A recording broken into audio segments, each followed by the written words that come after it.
우리는 지난주에 이스라엘 백성들에게 있어서 하나님은 과연 어떤 분이신가에 대하여 함께 알아보았습니다.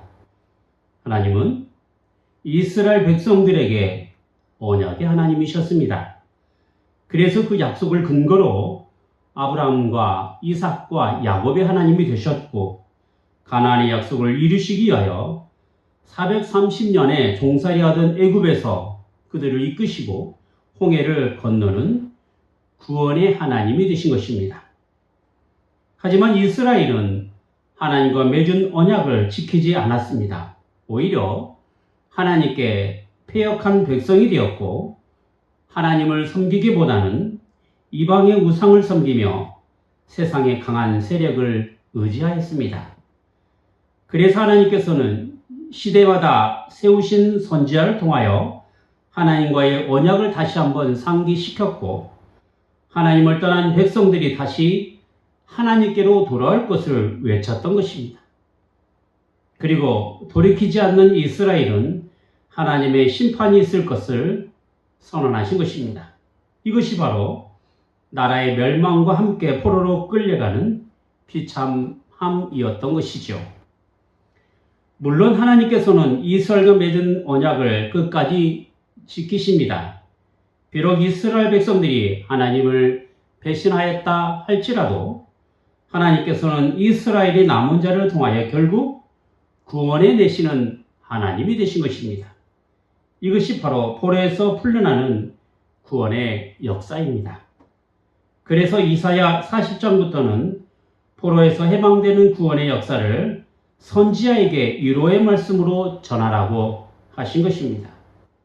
이것이 바로 내 백성을 위로하라라는 선포였고, 그 위로하실 하나님이 과연 어떤 분이신가에 대하여 하나님의 위대하심이 모든 만물을 다스리시는 분이시며 세상의 역사를 주관하시는 분으로서 소개를 하고 있었던 것입니다.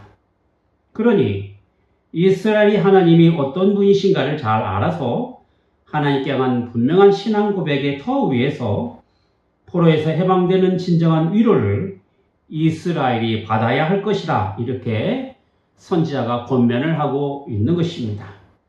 그리고 이 위로는 인생의 어둠이라는 긴 터널을 지나가는 우리를 향한 위로가 되기도 하는 것이죠. 여러분, 어떤 경우라도 굴하지 않고 흔들리지 않는 신앙을 소유한다는 것은 어떤 놀라운 기적이나 획기적인 사건으로 든든하게 서 있지 않습니다. 물론 처음 신앙의 임무는 기적이나 획기적인 사건을 통하여 주어지기도 하지만, 기적에만 의존하는 신앙은 하나님께 향한 바른 신앙 고백보다는 기적을 믿으려는 경향이 더 많게 됩니다. 그래서 기적 자체로 신앙이 굳어진 사람에게는 하나님을 대신하는 그 어떤 것이 들어올 때 그것이 그가 믿는 대상이 되고 마는 것이죠. 그렇기 때문에 우리가 하나님을 믿는다라고 말할 때 반드시 기억해야 할 것은 그 믿음의 대상이 과연 누구인가에 대한 바른 신관이 필요합니다.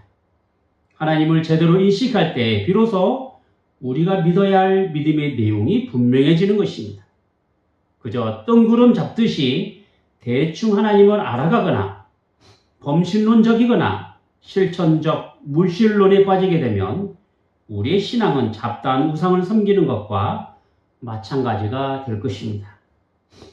오늘 우리가 함께 나눌 이사야 41장의 말씀은 포로라는 긴 그리고 깊은 절망의 터널을 가고 있는 이스라엘 백성들을 향하여 바벨론 포로 생활이라는 역사적 비극 앞에서 정말 두려워하고 절망하는 하나님의 백성들에게 역사의 진정한 주관자가 누구인지를 일깨워주고 있습니다. 그것은 바로 우리의 구원뿐만 아니라 이 세상의 역사와 열방의 흥망성쇠, 그리고 우리 개인의 모든 삶의 굴곡까지도 하나님의 작정과 섭리 안에 있다라는 사실을 말해주고 있는 것이죠. 그래서 오늘의 이야기는 앞서 40장에서 언급한 하나님의 전능하심에 대한 두 번째 내용이 되겠습니다. 오늘 본문에서 하나님은 열방을 향해 재판장으로서 오묘하게 호령하시며 동시에 당신의 택하신 백성들에게는 다함없는 언약의 사랑을 속삭이십니다. 눈에 보이는 거대한 제국의 힘과 우리 삶을 위협하는 수많은 두려움 앞에서 우리는 자주 작아지지만 세상의 헛된 우상들을 폭로하시고 버러지 같은 우리를 타작기계로 만드신다라는 것이죠. 하나님께서는 1절에 섬들아 내 앞에 잠잠하라, 민족들아 힘을 새롭게 하라, 가까이 나오라 그리고 말하라, 우리가 서로 재판자리에 가까이 나가자 라고 말씀하십니다. 여기서 섬들과 민족들은 이스라엘을 둘러싼 이방 나라들과 전 세계 세력들을 의미하고 있습니다.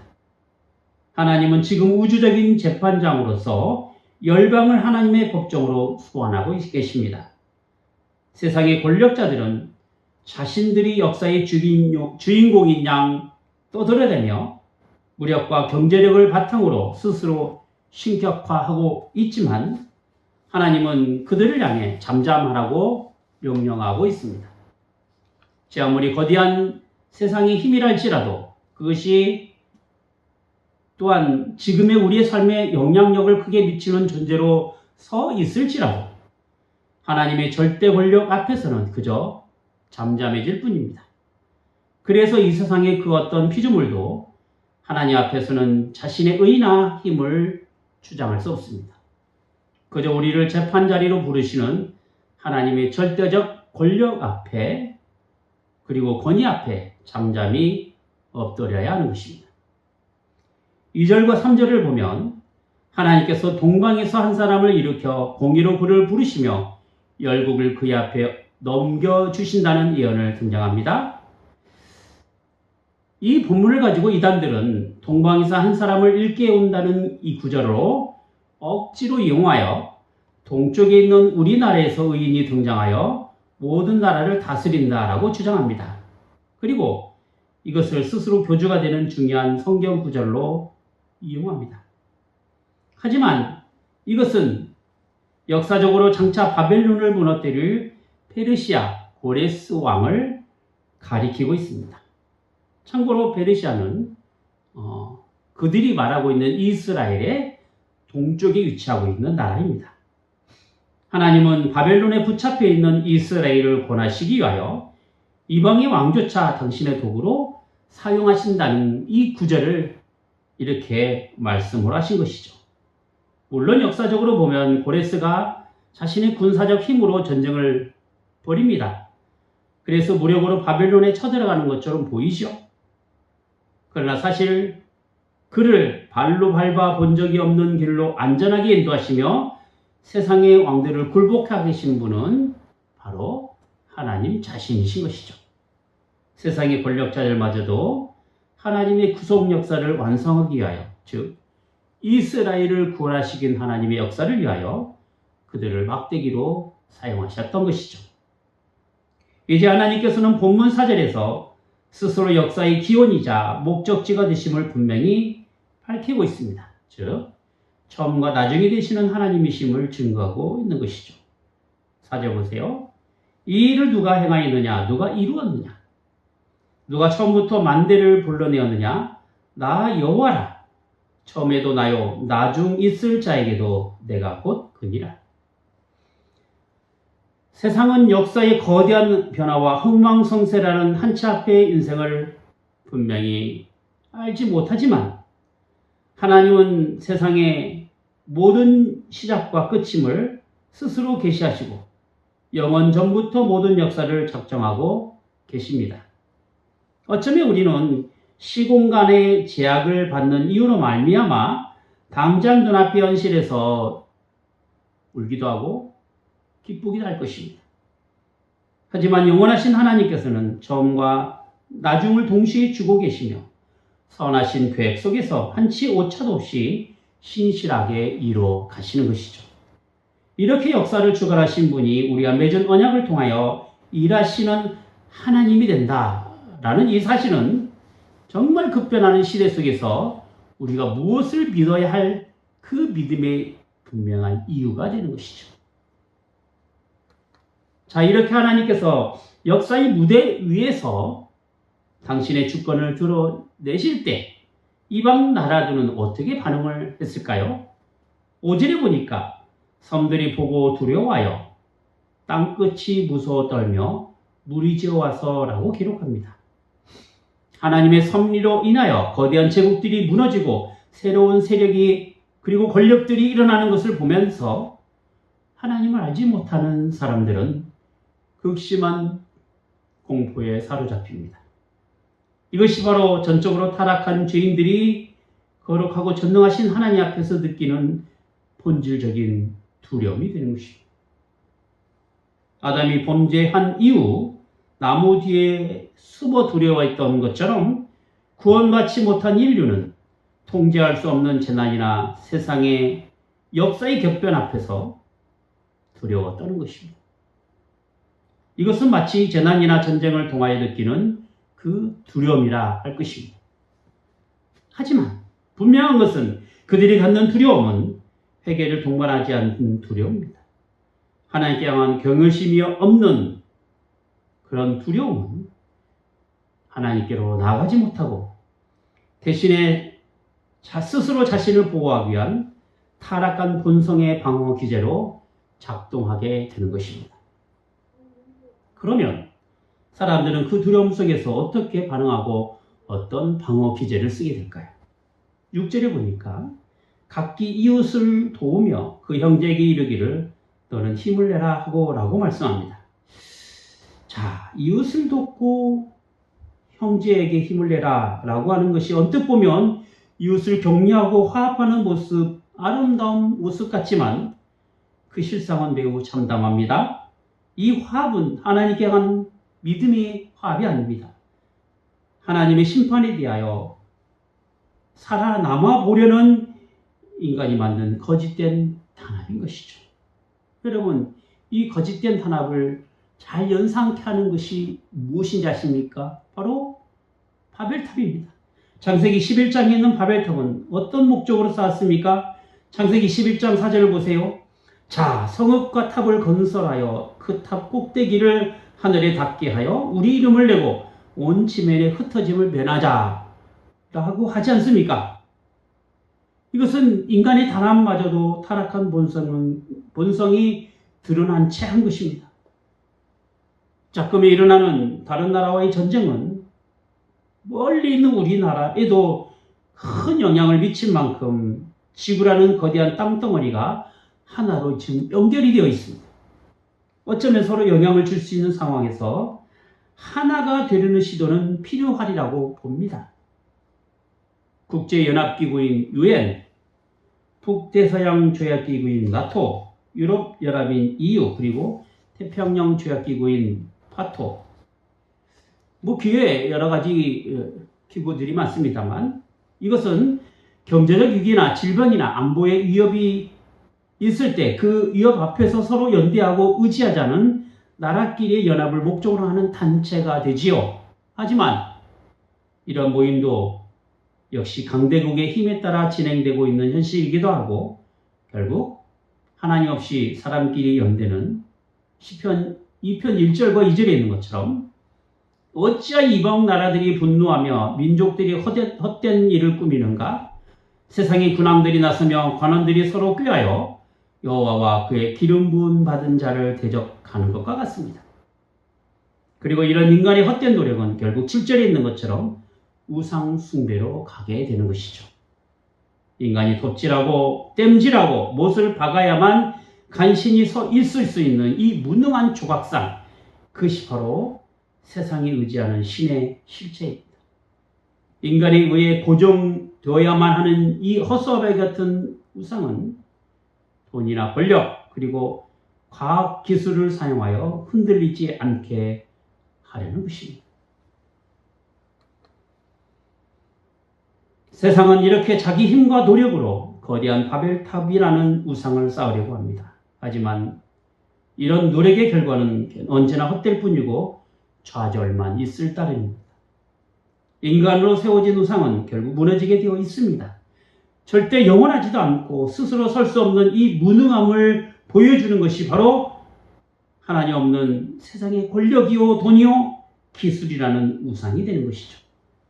반면에 하나님의 택하시고 부르심에 따른 이스라엘을 하나님의 약속 안에 두시고 그들을 통한 하나님의 권을 영원히 이루시겠다는 이 놀라운 은혜의 약속을 보시기 바랍니다. 8절과 9절 말씀입니다.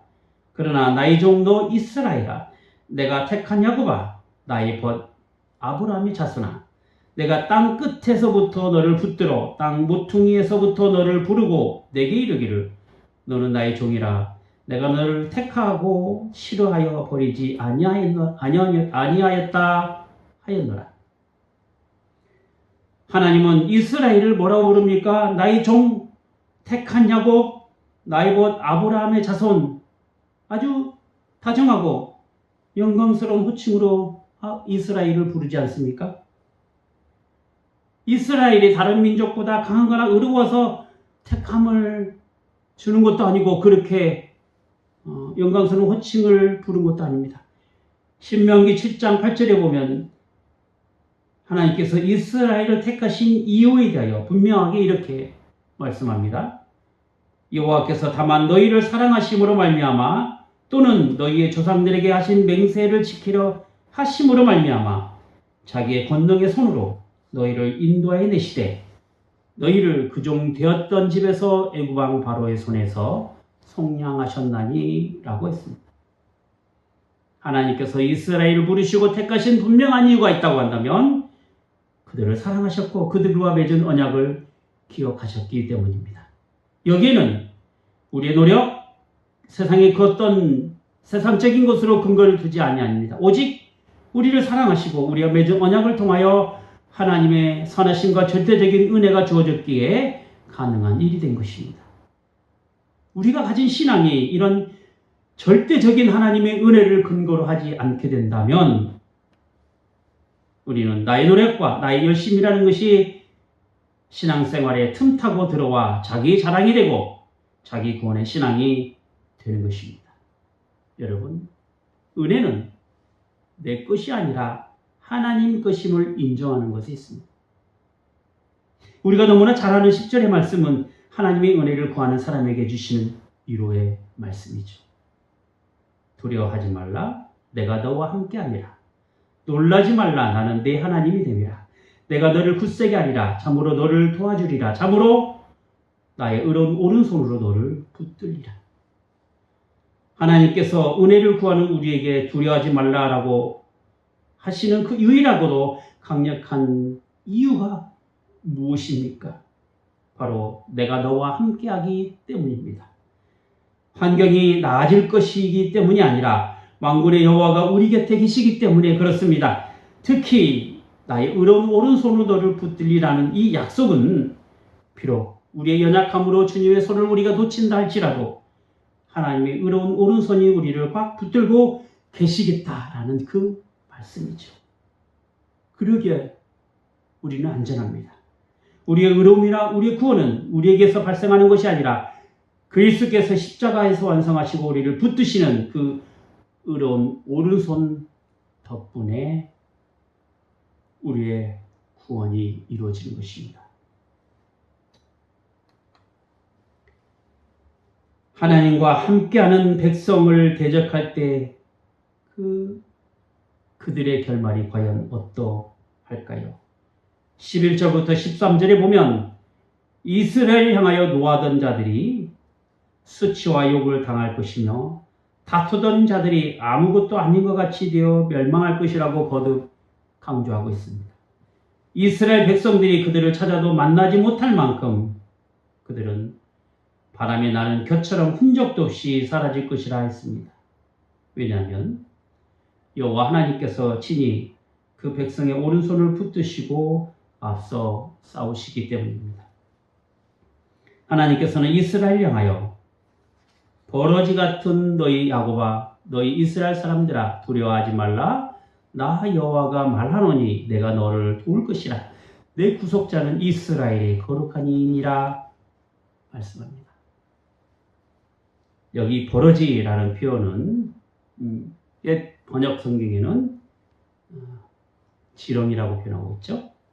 이 버러지라는 표현은 발에 밟히기 쉽고 스스로 방어할 어떤 무기도 가지지 못한 정말 연약한 존재, 하나님 없는 인간의 본질을 의미하고 있습니다.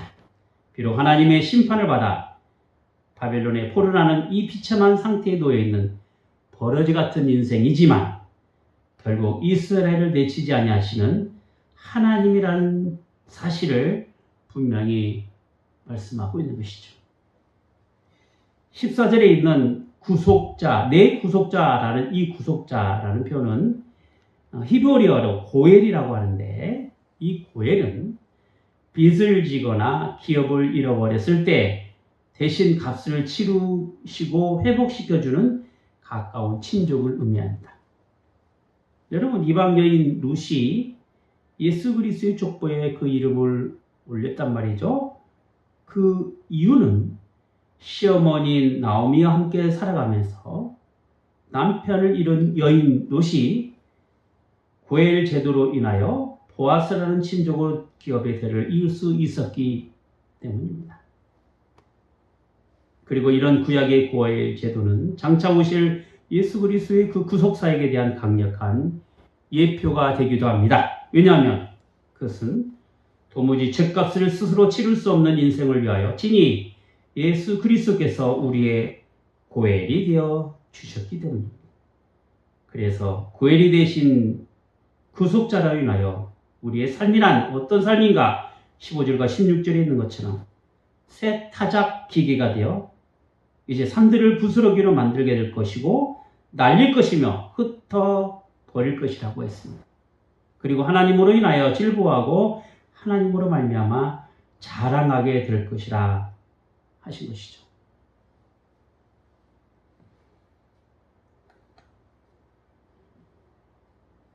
우리에게 있어서 우상은 하늘이나 땅이나 땅 아래 물속에 있는 창조된 세상을 믿으려는 범신론적인 사상과 아울러 그것을 이용하여 만들어진 세상의 권력과 자신을 의지하려는 실천론적 무신론이 있습니다. 하지만 하나님 없는 세상은 그 어떤 것도 우리 영원한 위로자가 될 수 없습니다. 오직 우리를 사랑하시고 그 약속을 근거로 구원하시는 하나님의 은혜가 우리의 위로가 되고 우리의 구원이 되는 것입니다. 그래서 우리는 이 모든 것이 오직 전적인 하나님의 은혜였음을 알기에 자신의 능력을 자랑하지 않습니다. 오직 구원의 주님이신 여호와만을 높이며 찬양하게 되는 것이죠. 이것이 우리가 가져야 될 진짜 신앙이고 우리가 고백해야 될 진짜 내용이 된 것입니다. 기도하겠습니다.